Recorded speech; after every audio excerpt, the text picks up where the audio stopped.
আলাইকুম ওয়া রাহমাতুল্লাহ। আশা করি আল্লাহর অশেষ রহমতে সবাই ভালো আছেন। আমিও ভালো আছি আলহামদুলিল্লাহ। আপনাদের সবাইকে আমার ড্রিম চাইন চ্যানেল থেকে আরও একবার স্বাগতম। তো ভিউয়ার্স, আমি মূলত আপনাদেরকে আমার এই চ্যানেলে স্বপ্নের বিভিন্ন ধরনের তাবিজ জানিয়ে দেব। তো ভিউয়ার্স, তার আগে আমাদেরকে জানতে হবে একটা বিষয়, সেটা হলো স্বপ্ন কি আর আমরা ঘুমানোর সময় স্বপ্ন কেন দেখি, তবে আমরা এটার আসল সম্পর্কে জানতে পারবো। তো চলুন ভিউয়ার্স, আমরা এখন স্বপ্নের ব্যাখ্যায় চলে যাই। আর আমরা মূলত যখন রাতের বেলায় স্বপ্ন দেখব আর স্বপ্ন দেখে যখন আমাদের চোখ খুলে যায়, অর্থাৎ স্বপ্ন যখন আমাদের ভেঙে যায়, তখন আমরা যদি ডান কাত হয়ে থাকি তাহলে সেই স্বপ্নের ফলাফল যদি ভালো হয় বা স্বপ্নের ফলাফল অধিকাংশ ক্ষেত্রে সত্য হয়ে থাকে। আর যদি বাম কাত হয়ে থাকি তাহলে সেই ক্ষেত্রে আমরা কিছু থুতু ছিটিয়ে দেব। ওই স্বপ্ন শয়তানের পক্ষ থেকে আসে আমাদেরকে ভয়ভীতি দেখানোর জন্য। অর্থাৎ ডান কাতের স্বপ্নগুলি বিশেষ করে স্বপ্নের ফলাফল শুভ হয়ে থাকে বা ভালো হয়ে থাকে, সেটা আল্লাহর পক্ষ থেকে আসে। আর বাম পক্ষ হয়ে, অর্থাৎ যত আমরা বাম কাত হয়ে থাকি যখন স্বপ্ন ভেঙে যায় আমাদের, তখন আমাদেরকে বুঝে নিতে হবে এটা শয়তানের পক্ষ থেকে আসা আমাদেরকে ভয়ভীতি দেখানোর জন্য। সেই ক্ষেত্রে আমরা বাম সাইডে একটু থুতু ছিটিয়ে দেব। আবার আমরা ডান কাত হয়ে সূরা পড়ে আল্লাহর নামে বিসমিল্লাহ বলে ওযু করে সূরা পড়ে বা 2 রাকাত নফল নামাজ পড়ে আমরা আবার ঘুমিয়ে যাব। আমরা আসলে ঘুমের মধ্যে যে স্বপ্নগুলো দেখি এর কিছু অংশ মহান পাক আল্লাহ রাব্বুল আলামিনের কাছ থেকে আসে, আর কিছু অংশ আসে শয়তানের পক্ষ থেকে মানুষকে ভয়ভীতি দেখানোর জন্য। আর রাত 12টার পর থেকে আরম্ভ করে ফজরের সময় পর্যন্ত যে স্বপ্নটা আমরা দেখি, মূলত ওই স্বপ্নের অধিকাংশ ফল সত্য হয়ে থাকে। স্বপ্ন দেখে যাকে তাকে বলা ঠিক না। ফরেজগার, দিনদার ও যে স্বপ্নের তাবির বোঝে তাকে বলা উচিত। তা না হলে যে কোনো খারাপ লোকের নিকট স্বপ্ন বর্ণনা করলে সে না বুঝে ওই স্বপ্ন নিয়ে যদি কোনো ঠাট্টা বিদ্রূপ করে বা কোনো খারাপ মন্তব্য করে, তাহলে স্বপ্নের ফল ভালো হলেও খারাপ হয়ে যাবে। তাই আমরা স্বপ্নের ব্যাপারে সবসময় সতর্ক থাকব। এক লোক এসে মোহাম্মদ ইবনে সিরিনকে বলল যে আমি দেখলাম আমার ছেলে পানি খেতে খেতে পেটটা এত বড় হয়ে গেছে। এই একই স্বপ্ন আরেকটা লোকও দেখলো, দেখে এক মূর্খের কাছে জিজ্ঞেস করলো। সে বলল, সর্বনাশ, এত বড় পেট হয়ে গেছে, তোমার ছেলে তো মারা যাবে। ঠিকই কয়েকদিন পরে ছেলেটা মারা গেল। আর একই স্বপ্ন দেখে এই লোক মোহাম্মদ ইবনে সিরিনকে জিজ্ঞেস করেছিল। উনি বলেছেন যে তোমার ছেলে তো অনেক বড় আলেম হবে। ঠিক তাই হয়েছে, ওই ছেলে অনেক বড় আলেম হয়েছে। তো ফাইনার রুইয়া তাকাউ আলা মা তুআব্বার, স্বপ্নের ব্যাখ্যা তেমন হয় যেমন এটার ব্যাখ্যা করা হয়। রাসূল সাল্লাল্লাহু আলাইহি ওয়াসাল্লাম একবার স্বপ্নে দেখলেন যে তিনি ওনাকে দুধ দেয়া হয়েছে, বাটিতে দুধ খাচ্ছেন, পরে আঙ্গুলের ফাঁক থেকে দুধ বেরোচ্ছে। এই সামান্য একটু দুধ রাসূল সাল্লাল্লাহু আলাইহি ওয়াসাল্লাম উমরে ফারুককে দিলেন। সাহাবারা বললেন, মাদা আউয়ালতা বিহি ইয়া রাসূলুল্লাহ, এটা তাওয়িল কি? তখন বললেন, আউয়ালতু বিহি আল ইলম, এটা দিয়ে আমি জ্ঞান বুঝিয়েছি। মানে উমরে ফারুকের আল্লাহ তাআলা অনেক জ্ঞান দিবে। স্বপ্নে কেউ দুধ খাচ্ছেন, এটা আপনার জ্ঞানের প্রতীক। রাসূল সাল্লাল্লাহু আলাইহি ওয়াসাল্লাম স্বপ্নে দেখলেন লোকজন দাঁড়ানো, কারো গায়ের জামা এতটুকু, কারো এতটুকু, কারো হাঁটু পর্যন্ত, আর উমরে ফারুক জামা একেবারে টেনে হিচড়ে যাচ্ছে। তো সাহাবারা বললেন, মাদা আউয়ালতু বিহি ইয়া রাসূলুল্লাহ, এই স্বপ্নের তাওয়িল কি, ব্যাখ্যা কি? রাসূল সাল্লাল্লাহু আলাইহি ওয়াসাল্লাম বললেন, আউয়ালতু বিহি আদ-দীন আত-তাকওয়া, এটা দ্বারা আমি দিনদারি বুঝিয়েছি। মানে উমরে ফারুকের দিনদারি অনেক বেশি। স্বপ্নে কেউ ছোট জামা দেখলে তার দিনদারি কমতেছে, এটার একটা আলামত। তো এই জন্য হুট করে স্বপ্নের কথা কাউকে শেয়ার করতে নেই। রাসূল সাল্লাল্লাহু আলাইহি ওয়াসাল্লাম ফজরের সালাতের পরে মসজিদে নববীতে সালাম ফিরিয়ে সাহাবাদের দিকে মুখ ফিরিয়ে বসতেন, তাসবিহ পড়তেন, এরপর জিজ্ঞেস করতেন, হাল রাআ আহাদুম মিনকুম আল বারিহাতা রুইয়া, গত রাতে কেউ কোনো স্বপ্ন টপ্ন দেখেছে নাকি? তো তখন সাহাবারা এই স্বপ্ন বলতেন, রাসূল সাল্লাল্লাহু আলাইহি ওয়াসাল্লাম ব্যাখ্যা করতেন। সুবহানাল্লাহ, কত সৌভাগ্যবান ছিলেন তারা। তাহলে স্বপ্ন বলা যাবে নাকি কাউকে? শুধু মুরাদ ভাই বলবে না, বাকিরা বলবে? স্বপ্ন বলবেন কাউকে না। খুবই শুভাকাঙ্ক্ষী, আপনার একেবারে ক্লোজ ফ্রেন্ড, তাকে বলতে পারেন। আর অনেক বড় আলেম যিনি ভালো ব্যাখ্যা করতে পারবেন, আপনাকে গাইড করতে পারবেন, তাকে বলবেন। এছাড়া বলা যাবে না। আর খারাপ স্বপ্ন তো বলাই যাবে, আল্লাহ তাআলার কাছে পানা চাইতে হবে। তাহলে ঘুমিয়ে ঘুমিয়ে যেটা দেখি এটা কারোর কাছে বলা যাবে না। আর যেটা পাওয়ার আকাঙ্ক্ষা মানুষকে ঘুমাতে দেয় না, ওইটাও একটা স্বপ্ন। বলে না যে আমার জীবনের স্বপ্ন আমি এটা করব, এটাও স্বপ্ন।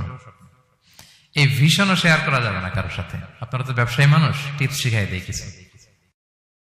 বিশাল বড় একটা কিছু প্রজেক্ট নিছেন, শুরু করার আগে আপনি বলে ফেলছেন শেষ, আর এটা হবে না।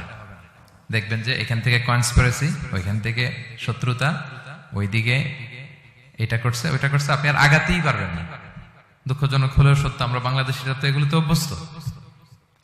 সবার মধ্যে কম বেশি জেলাসি কাজ করে ন্যাচারালি, আমাদের বাংলাদেশিদের এটা আরো বেশি।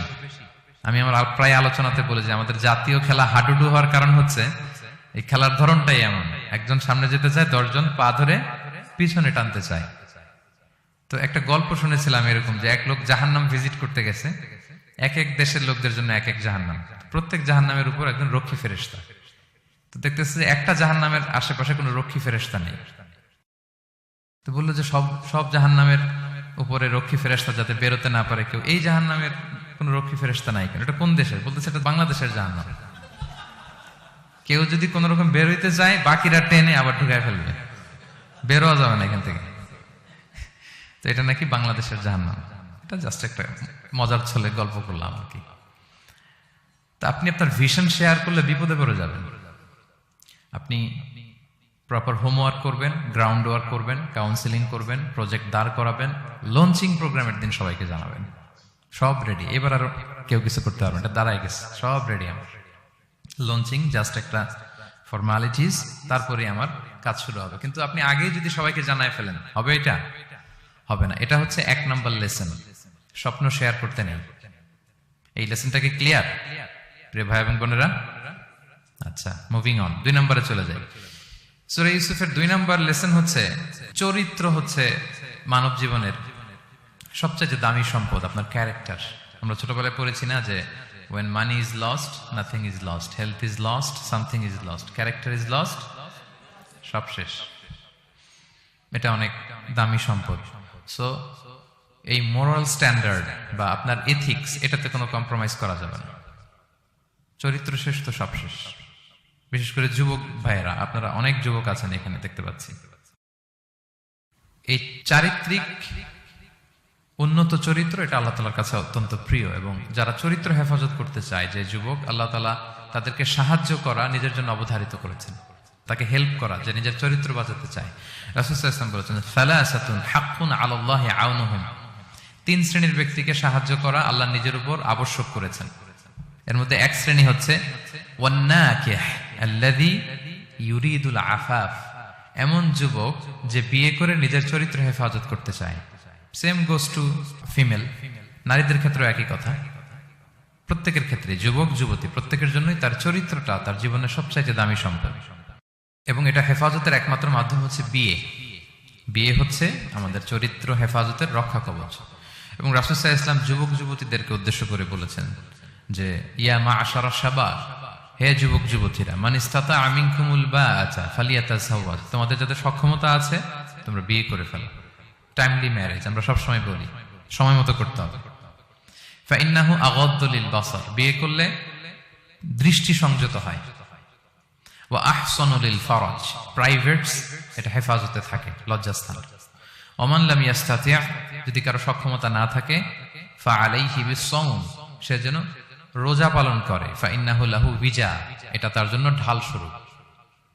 তাহলে অন টাইমে ম্যারেজের কথা রাসূল সাল্লাল্লাহু আলাইহি ওয়াসাল্লাম আমাদেরকে বলেছেন। এবং এই যৌবন এটা কিন্তু একটা হিউজ এনার্জি। ইয়স, আপনাদের নামও তো দিয়েছেন কি Bangladeshi young business community Malaysia presents. তো আপনারা হচ্ছেন সবাই এখানে যুবক, তাগড়া যুবক। এই যৌবন, 5টা প্রশ্নের উত্তর না দিয়ে কিয়ামতের ময়দানে মানুষ পা নাড়াতে পারবে না। এর মধ্যে একটা প্রশ্ন হচ্ছে তোমার জীবনের যে মাহেন্দ্রক্ষণ যৌবন, এটা তুমি কিভাবে কাজে লাগিয়েছো, তোমার ইয়ুথ, এটার ব্যাপারে আপনি জিজ্ঞাসিত হবেন। এই যৌবনটা এটা আমাদের কাছে আমানত।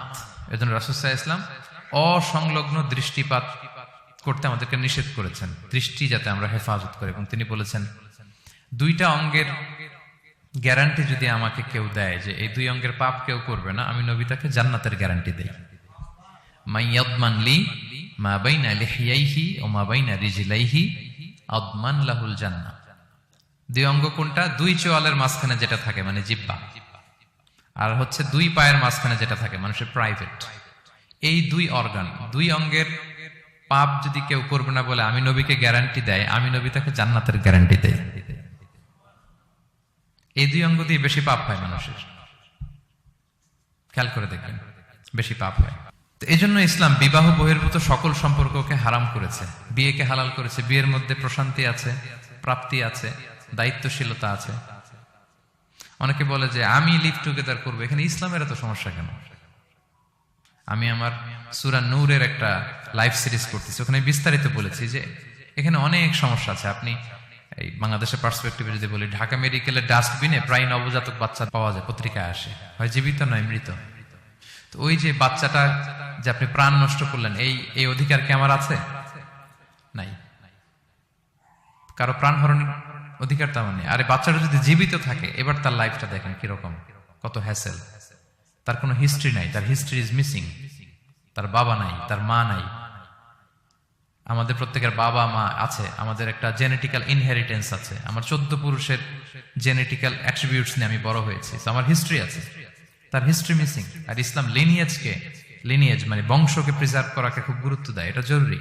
আমি একটা মেয়েকে বিয়ে করবো, ওর বাবাকে দাদাকে না জানলে আমি কিভাবে বুঝবো যে তার হিস্ট্রি কি? একটা ছেলেকে কেউ বিয়ে করবে, তার বাপ দাদা 14 পুরুষ হিস্ট্রি না জানলে, তার গ্রাম নাই, তার নাম নাই, তার পরিচয় নাই।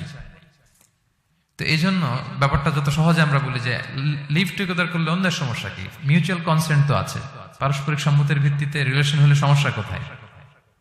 এইখানে সমস্যা। লিনিয়েজ প্রিজার্ভ করা যায় না, তার রাইটস ভায়োলেট হয়। ছোট্ট ছেলে মেয়েরা তাদের মায়ের আদর পাবে, বাবার আদর পাবে, এটা তার অধিকার না? তো যে ছেলেটা ডাস্টবিনে পড়ে রইল, লেটস সে কোনো অরফ্যান হাউস তাকে নিয়ে আসলো, এতিমখানা, তো সে কি বাবা মায়ের আদরটা পায়? এই ছোট্ট ছেলে নিজের জামা নিজে ধোয়, নিজের কাপড় চোপড় নিজে গুছায়, তার বাবা নাই, মা নাই। সে বাইরে বেরোলে দেখে অন্যান্য বাচ্চাদেরকে মা বাবা কত আদর করে, তার হিস্ট্রি সে জানে না। তো কত বড় অপরাধ আপনি করছেন দেখছেন? এজন্য বিবাহ বহির্ভূত সকল সম্পর্ককে ইসলাম হারাম ঘোষণা করে। বিয়েকে ইসলাম বৈধ করেছে। প্রশান্তি আছে, দায়িত্বশীলতা আছে, সামাজিকতা আছে, সভ্যতা বিনির্মাণের একটা স্ট্রাকচার্ড সিস্টেম আছে। এজন্য বিয়ে বহির্ভূত সম্পর্ক হারাম। আপনারা জানেন যে সুন্দরী জুলাইখা ইউসুফ আলাইহিসসালামকে পাপের প্রস্তাব দিয়েছিল, নিষিদ্ধ প্রেমের প্রস্তাব দিয়েছিল। 7টা দরজা বন্ধ করে, ওয়াগাল্লাকাতিল আবওয়াবা ওয়া ক্বালাত হাইতা লাক, 7 দরজা লক করে বলেছিল এসো। আর তখন ইউসুফ আলাইহিস সালাম যে শব্দটা উচ্চারণ করেছিলেন, এটা গোটা বিশ্বের যুবকদের জন্য একটা মহৌষধ। তিনি বলেছিলেন মাআযাল্লাহ, যেটা আমরা বলে অভ্যস্ত, আমরা বলি নাউযু বিল্লাহ, সেম থিং, একই জিনিস। আল্লাহ আমি তোমার কাছে পানাহ চাই। এরকম ইনবক্সে যদি প্রস্তাব আসে, এরকম মেসেজ যদি আসে, পাপের কোনো হাতছানি যদি আসে, আমরা সাথে সাথে কি বলবো? মাআযাল্লাহ। কি বলবো? মাআযাল্লাহ, আল্লাহ এই পাপ থেকে আমি বাঁচতে চাই, আল্লাহ আমি পানাহ চাই। এবং পরে ইউসুফ আলাইহিস সালামকে সে বলেছিল তুমি যদি মেনে না নাও তোমাকে জেলে বন্দী করা হবে, জেলেই পাঠানো হবে। তিনি বলেছিলেন ক্বালা রাব্বিস সিজনু আহাব্বু ইলাইয়া মিম্মা ইয়াদউনানি ইলাই, আল্লাহ যে পাপের দিকে তারা আমায় ডাকে তার চেয়ে জেলখানা আমার জন্য ভালো। তিনি কারাবরণ করেছিলেন, চরিত্র হেফাজতের জন্য কারাবরণ করেছিলেন।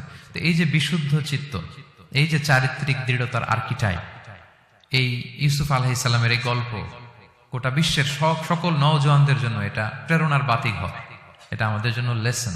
He is our icon. তো 2 নম্বর পয়েন্টটা ছিল চরিত্র আমাদের জীবনের সবচেয়ে দামি সম্পদ। প্রিয় ভাই এবং বোনেরা, আমরা সব ছাড়লেও আমাদের চরিত্র যেন আমরা নষ্ট না করি। এই পয়েন্টটা ক্লিয়ার সবার কাছে? আচ্ছা, মুভিং অন। 3 নম্বর পয়েন্টস হচ্ছে যারা জীবনে সফল হয়, সফল লোকেরা তারা কখনো কোনো অজুহাত দেয় না বা অজুহাত খোঁজে না। সফল লোকেরা দেখবেন যে এক্সকিউজ দেয় না।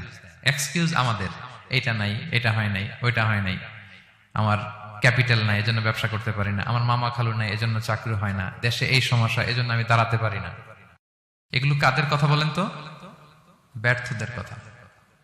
যারা সাকসেসফুল ইন দেয়ার ক্যারিয়ার, জীবনে যারা সফল, এরা কখনো কি দেয় না? এক্সকিউজ দেয় না, অজুহাত দেয় না। They create their own path, they create their own space. তারা তাদের নিজেদের রাস্তা গড়ে নেয়। রাস্তা আপনাকে কেউ করে দিয়ে যাবে না, আপনার রাস্তাটা আপনাকে করতে হবে। তো এই যে অজুহাত দেয় না, সামনে শুধু আগায়, ইউসুফ আলাইহিসসালাম এই ক্ষেত্রে আমাদের জন্য আদর্শ। আপনি একটু খেয়াল করে দেখেন, এই যে আমাদের মধ্যে এত হতাশা, এটা নাই ওইটা নাই, এত হতাশা, হতাশ হওয়ার মতো কি ছিল না ইউসুফ আলাইহিসসালামের জীবনে? বলেন, হতাশাগ্রস্ত হওয়ার মতো কি ছিল না? ওনার জীবনে সব ছিল।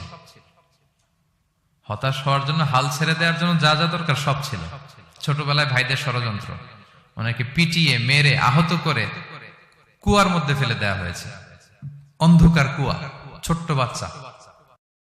সেখান থেকে এক ক্যারাভ্যান কাফেলা এসে ওনাকে নিয়ে মিশরে বিক্রি করে দিল, দাস কেনা বেচার বাজারে। কৃতদাস, উনি এখন কৃতদাস, আর আমাদের মতো স্বাধীন মুক্ত মানুষ নন। কৃতদাস হিসেবে বিক্রি করে দেয়া হলো, সার্ভেন্ট। আজিজে মেসরের ওখানে যে উনি কৃতদাস হিসেবে জীবনযাপন শুরু করলেন, নারীর ছলনায় এখানে ফিতনার সম্মুখীন হলেন, কারাবরণ করলেন।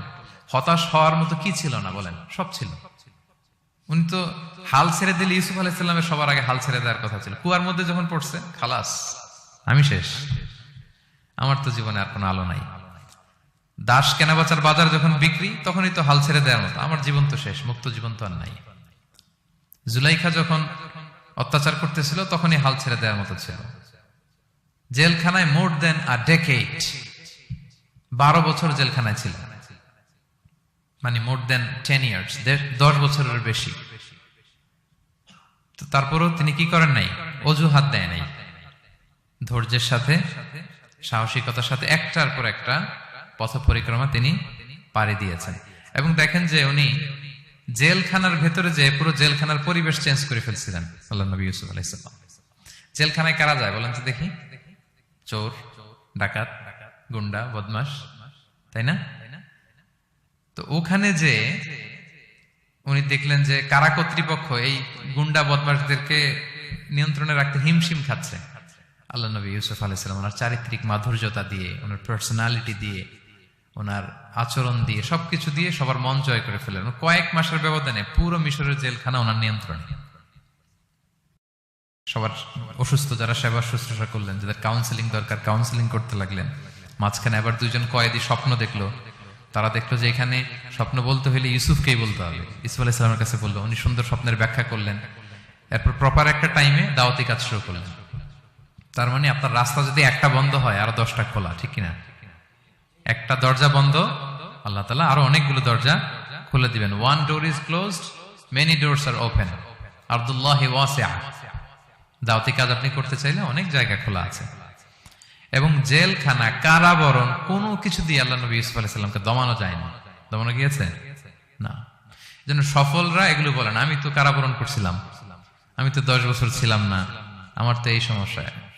এগুলো সফল লোকদের কথা না। আপনারা নেলসন ম্যান্ডেলার নাম শুনেছেন? সাউথ আফ্রিকার প্রথম প্রেসিডেন্ট। উনি কত বছর কারাবরণ করেছিলেন জানেন? 27 বছর। 27 বছর উনি জেলখানায় ছিলেন। আজকে ওনার মৃত্যুর এত বছর পরেও কুয়ালালামপুরের এই ইফতার প্রোগ্রামে ওনার কথা আমরা স্মরণ করতেছি। কি সাকসেসফুল না?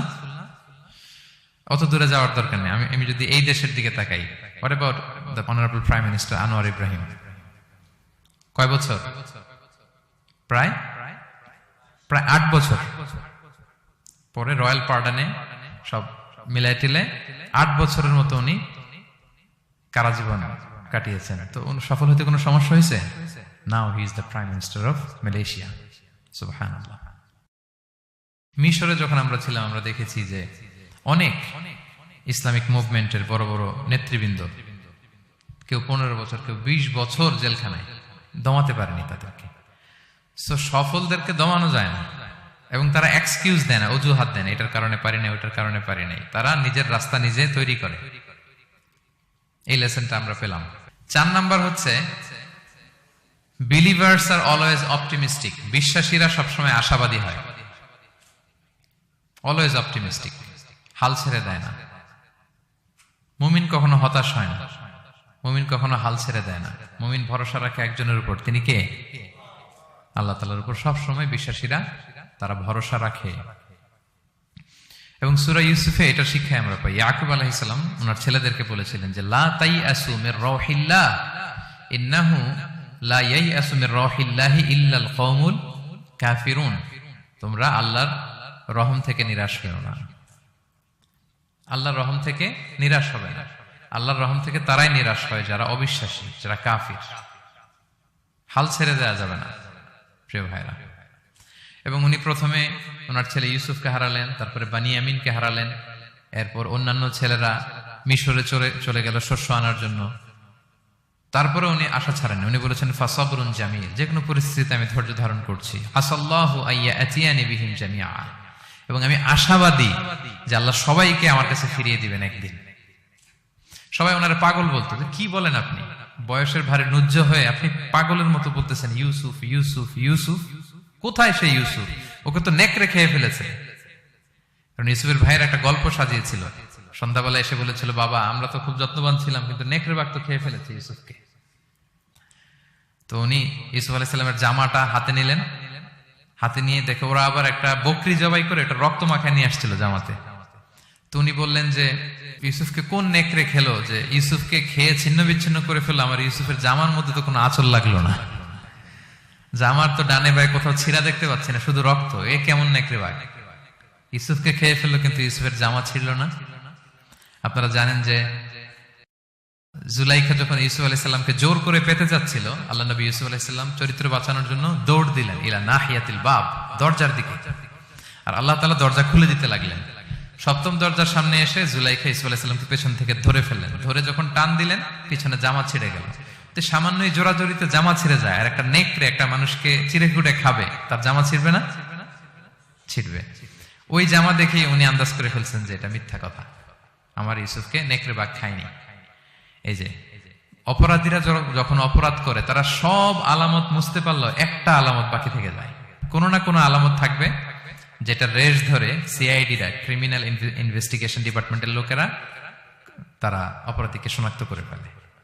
তো ছোটবেলায় ইউসুফ আলাইহিস সালামকে হারালেন, এরপরে বানিয়ামিনকে হারালেন, এরপরে ছেলেরা গেল শস্য আনতে, কেউ নাই ওনার পাশে। কিন্তু উনি বললেন যে আমি বিশ্বাস করি, আমি আশাবাদী।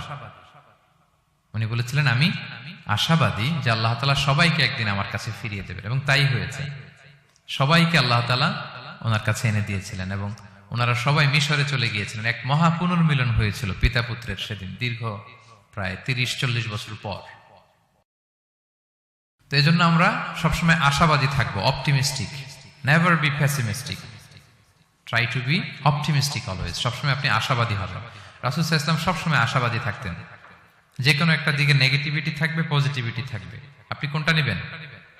পজিটিভটা আপনি নেবেন। একটা উদাহরণ আছে না, যে এরকম একটা গ্লাসের অর্ধেক যদি পানি থাকে, কেউ দেখে অর্ধেক খালি, কেউ দেখে অর্ধেক পানি ভর্তি, তো আপনি অর্ধেক যে পানি ভর্তি ওইটা খেয়াল করবেন, আশাবাদী হবেন। আশাবাদী লোকদেরকে আল্লাহ তাআলা পছন্দ করে। নিরাশ হয় যারা কাফির, অবিশ্বাসী তারা। আর শয়তানের সবচেয়ে বড় মিশন হচ্ছে আমাদেরকে হতাশ বানানো। আমাদেরকে কি বানানো? সে আমাদেরকে হতাশ বানাইতে পারলে সে সাকসেসফুল। সে আমাদেরকে বোঝাতে থাকে, এত পাপ করেছিস, আল্লাহকে তোরে মাফ করবে? মনে হয় করবে না। এত পাপ হয়ে গেছে, এত অন্যায় হয়ে গেছে, মনে হয় আল্লাহর পাপ মাফ করবে না। যা হয়েছে হয়েছে, আরেকটু কর, আরেকটু এনজয় করতে থাকে, আরেকটু গা ভাসায় দে পাপের সাগরে। এরকম আপনারে প্রভোগ করতে থাকে সে। আপনাকে আশাবাদী হতে দেয় না যে না, আমি পাপ যতই করি, আমার পাপ যত বড় হোক, আল্লাহর রহমতের দরিয়া তার চাইতেও বড়। এটা ভাবতে দেয় না শয়তান। আমাদের বারবার বারবার নিরাশ করতে থাকে। নিরাশ যদি আমাদেরকে করতে পারে, শয়তান সফল। শয়তান সবসময় আমাদেরকে নিরাশ করতে চায়, ভয় দেখায়। তুমি যে এই পাপ করেছো, আল্লাহ তো মাফ করবে না, এত বড় পাপ তো আল্লাহর কাছে ক্ষমা হবে না। সো আমরা যেন আশাবাদী হই, আমরা যেন হতাশার সাগরে ডুবে না যাই, অপটিমিস্টিক যেন হই সম্মানিত ভাইরা। এবং ইউসুফ আলাইহিস সালাম কিন্তু এক্ষেত্রে আমাদের জন্য আদর্শ। তিনি আশাবাদী ছিলেন এবং শেষ পর্যন্ত লড়াই করে গিয়েছেন। নিরাশ হওয়া যাবে না। এই পয়েন্টটা ক্লিয়ার সবার কাছে? 5 নাম্বার লেসন হচ্ছে, আপনি যদি বড় কোনো কাজ করতে চান, আপনার বড় প্ল্যান লাগবে, যেটাকে আমরা মাস্টার প্ল্যান বলি। বড় কিছু করতে হলে মাস্টার প্ল্যান লাগে, এবং আপনার প্রপার ম্যানেজমেন্ট লাগবে। প্ল্যানিং ছাড়া পৃথিবীতে কিছু হয় না। প্ল্যানিং যে কোনো কাজে, যে কোনো ক্যারিয়ারে, যে কোনো প্রফেশনে প্ল্যানিং ছাড়া বড় কোনো কিছু হয় না। আপনি প্ল্যানিং করেন, হার্ড ওয়ার্কিং করেন, সফলতা আপনাতেই এসে ধরা দেবে। এটা পৃথিবীর সুন্নাত। আপনি কাজ করবেন না, প্রচেষ্টা করবেন না, আল্লাহর উপর ভরসা করে রাখবেন, আল্লাহ আপনার বাঁচাবে? বলেন, চেষ্টা করতে হবে। তাওয়াক্কুলের মেকানিজমটা এরকম, আপনি আপনার সর্বোচ্চটুকুন চেষ্টা করবেন, সর্বোচ্চ চেষ্টা করে এরপরে কার উপর ভরসা করবেন? আল্লাহ তাআলার উপর। আপনারা কি জানেন বিষ্ণু ইসলাম যেদিন হিজরত করেছিলেন ওই দিন বিশ্বনবী মানে কত ভাবে নিজেকে আড়াল রাখার চেষ্টা করেছিলেন। বিষ্ণু ইসলাম মাস্ক পরতেন না, কখনো মুখ খোলা থাকতো। ওই দিন মাস্ক করেছিলেন, মানে কাপড় দিয়ে মুখটা ঢেকে। আল্লাহ যখন বললেন আজ রাতে হিজরত হবে, রাসূল সাল্লাল্লাহু আলাইহি ওয়াসাল্লাম দুপুরবেলা বেরোলেন আবু বকরকে জানানোর জন্য। তিনি দুপুরবেলাও কখনো বেরোতেন না। ওয়াক্তাল কাইলুলা, এটা রাসূল সাল্লাল্লাহু আলাইহি ওয়াসাল্লামের বিশ্রামের সময় ছিল। বাদা যাহিরা, জোহরের পরে বিশ্রাম নিতেন। প্রচন্ড গরম, আরব দেশের লোকেরা বেরোতো না তখন, রাসূল সাল্লাল্লাহু আলাইহি ওয়াসাল্লাম বেরোতেন না। ওই দিন তিনি ওই টাইমে বেরোলেন যাতে কেউ না দেখে, নাম্বার 1।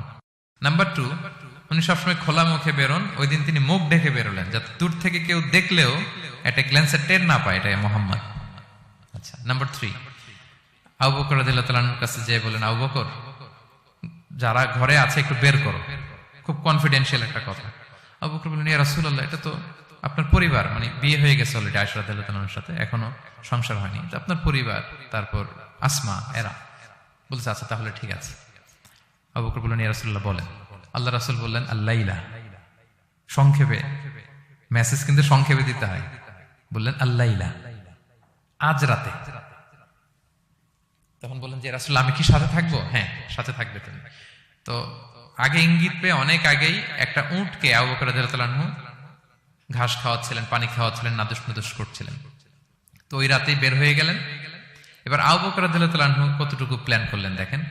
উনি ওনার ছেলে আব্দুল্লাহকে বললেন, তুমি মক্কার বাজারে, আমরা যে মিসিং, আমরা যে নাই, আজকে রাতে তো আমাদেরকে হত্যা করতে আসবে, কে কি বলতেছে এসে ওই গারে সাউরে তুমি এসে বলে যাবা। এটা হচ্ছে আবু বকর রাদিয়াল্লাহু আনহুর প্ল্যানিং। এই যে প্ল্যানিং যে কত দরকার, বড় কাজের জন্য যে প্ল্যানিং লাগে। রাসূল সাল্লাল্লাহু আলাইহি ওয়াসাল্লাম প্ল্যান করছে কিভাবে? দুপুরে বেরোইছেন, মুখ ঢেকে বেরোইছেন, সবার সামনে বলতে চাচ্ছেন না, শর্ট ওয়ার্ড দিয়ে বলে ফেলতেছেন। আবু বকর রাদিয়াল্লাহু তাআলা আনহুর প্ল্যানিং হচ্ছে 2 মাস ঘাস খাওয়ালেন উটকে, ওট প্রস্তুত, অর্থ প্রস্তুত, এবং মক্কা থেকে মদিনায় সাওয়াহিলি রোড দিয়ে, অর্থাৎ সাগরের পাশ ঘেঁষে ক্যারাভেন যে রাস্তা ছিল ওই রাস্তায় না, লোকচক্ষুর অন্তরালে আরেক রাস্তায় আমাদেরকে পৌঁছায় দিতে পারবে এরকম একজন গাইড তিনি ভাড়া করে রাখলেন। ছোট্ট ছেলে আব্দুল্লাহকে বলেন, আব্দুল্লাহ আমরা যখন গারে সাউরে 3 দিন থাকবো, তুমি সকালবেলা মদিনার মক্কার বাজারে ঘুরবা, কে কি বলে আমাদের ব্যাপারে, আবু বকর মুহাম্মদ নিয়ে কে কি বলে এসে আমাদেরকে শোনাবা। তো ছোট্ট ছেলে আব্দুল্লাহ যখন এই তথ্য দিয়ে যাবে, আব্দুল্লাহর ফুটপ্রিন্ট থাকবে না, বের হয়ে মরুভূমি দিয়ে হেঁটে গারে সাউর, আবার হেঁটে, তো ফুটপ্রিন্ট কেউ ফলো করলে তো সোজা আল্লাহ রাসূল এবং আবু বকরের কাছে পৌঁছে যাবে। উনি প্ল্যান বিও করে রাখলেন যে আব্দুল্লাহ যখন আমাদেরকে ইনফরমেশন পৌঁছে চলে আসবে, তিনি আরেকজনকে ঠিক করে রাখলেন যে তুমি আমার ছাগলগুলো ওই রাস্তায় একটু চড়াবা, তখন ছাগলের ফুটপ্রিন্ট থাকবে, ছোট্ট আব্দুল্লাহর পায়ের যে ছাপ ফুটপ্রিন্ট ওইটা আর থাকবে না। সুবহানাল্লাহ বিহামদি, কি প্ল্যান! ঠিকই আব্দুল্লাহ যেত, ফুটপ্রিন্ট পড়তো, এরপর তার রাখাল এসে ছাগল চড়াতো ওখানে, ফলে এখন শুধু ছাগল হাঁটার দাগ, ছোট্ট বাচ্চার আর দাগ নেই। এভাবে ওনারা হিজরত করেছেন, এরপরে তাওয়াক্কুল করেছেন আল্লাহর উপর। আর আমরা বলি যা করে আল্লাহ, আল্লাহর উপর তাওয়াক্কুল করলাম, এরকম বলি না? যা হবে হবে, এটা তাওয়াক্কুল হয়েছে? আমরা টিপিক্যাল বাঙালি মুসলমানরা কি বলতাম? আমি আল্লাহর নবী, আমি কাফেরদের নাকের ডগার উপর দিয়ে যাব, দেখি কে ঠেকায়, কার শক্তি বেশি, কুরাইশদের শক্তি বেশি না আল্লাহর শক্তি বেশি, এরকম বলতাম না? যে আমি রাতের বেলায় কেন যাব, আমি দিনের বেলায় আবু জাহেলের নাকের ডগার উপর দিয়ে হেঁটে যাব, দেখি কার শক্তি বেশি, আমার আল্লাহ বড় নাকি আবু জাহেল বড়। এরকম সস্তা কিছু আবেগিক কথা আমরা বলতাম। কিন্তু বিষ্ণু ঈসা ইসলাম কিরকম প্ল্যানিং করেছেন দেখেন, ওনার রোলটা উনি প্লে করেছেন, এবং সব শেষে ভরসা করেছেন কার উপর? আল্লাহ তাআলার উপর। তাহলে প্ল্যানিং, বড় কাজ করতে হলে আপনাকে প্ল্যানিং লাগবে। উনি কি প্ল্যান করলেন শোনেন। উনি যখন জেলখানায় ছিলেন, রাজা একটা স্বপ্ন দেখলেন যে 7টা গাভী হৃষ্টপুষ্ট, তাদেরকে গিলে খেয়ে ফেলতেছে 7টা জীর্ণ শীর্ণ গাভী, আর 7টা সবুজ গমের শীষ, 7টা শুকনো গমের শীষ। এই অদ্ভুত স্বপ্ন দেখে উনি হয়রান, ঘুম ভেঙে গেল, ডাকলো সবাইকে, কেউ স্বপ্নের ব্যাখ্যা বলতে পারে না। সবাই বলতেছে আদগাস আহলাম, এটা অলীক স্বপ্ন, এর ব্যাখ্যা আমরা জানি না।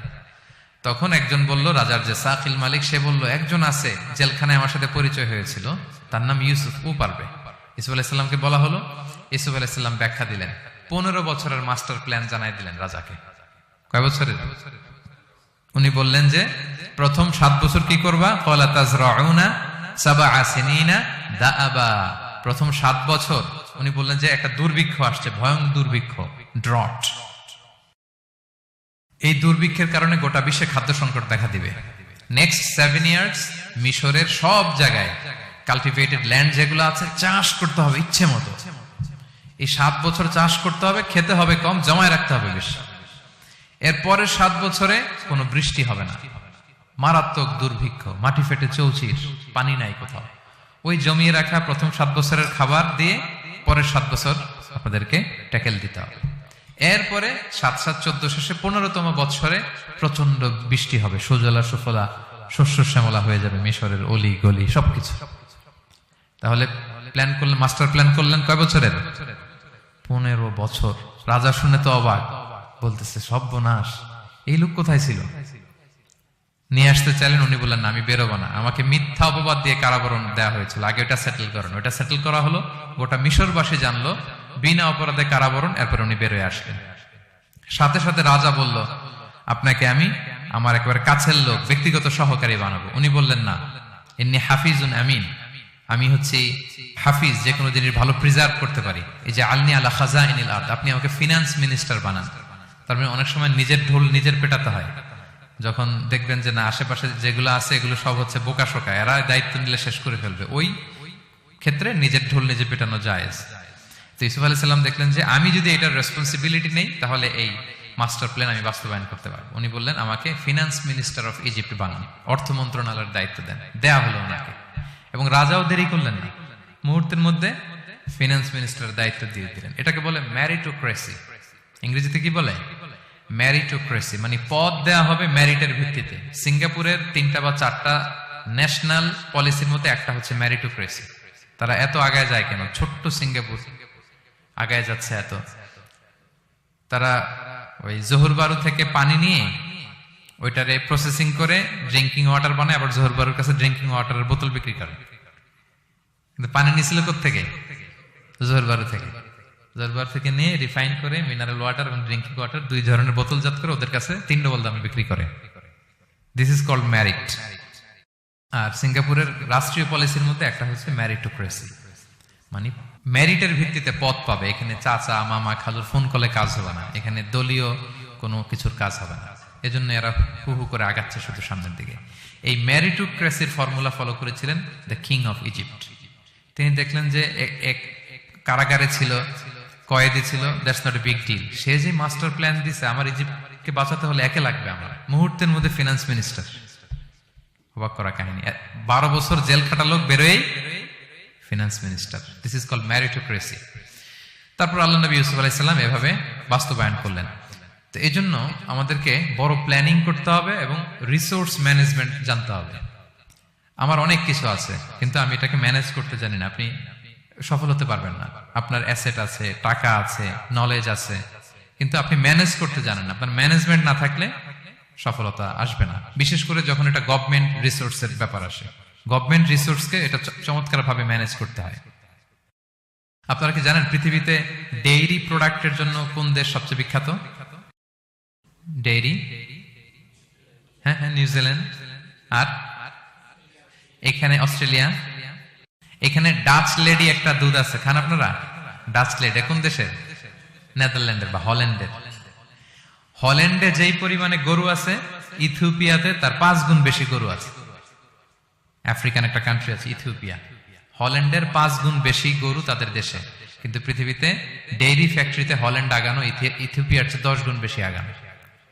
কারণ ওদের গরু বেশি, কিন্তু ম্যানেজমেন্ট নাই। কিভাবে ডেইরি প্রোডাক্ট ওরা বের করবে, এই রিসোর্স ম্যানেজমেন্টটা জরুরি। আমাদের বাংলাদেশে আল্লাহ তাআলা অনেক রিসোর্স দিয়েছেন, এটার ম্যানেজমেন্ট নেই। আমাদের এই যে Cox's Bazar, the longest sea beach, অনেককে বললে চিনেও না। আমি অনেক জায়গায় বলেছি যে গর্ব করে যে আমাদের তো লংগেস্ট সি বিচ, জানো কোথায় আবার এটা লংগেস্ট সি বিচ? চিনেই না কক্সবাজারকে। কিন্তু আমাদের ট্যুরিজম মিনিস্ট্রি আমাদের জীবনে ফলায়, আমাদের জীবনে যেন ভালো দিকটা যেন তিনি আমাদেরকে দেন।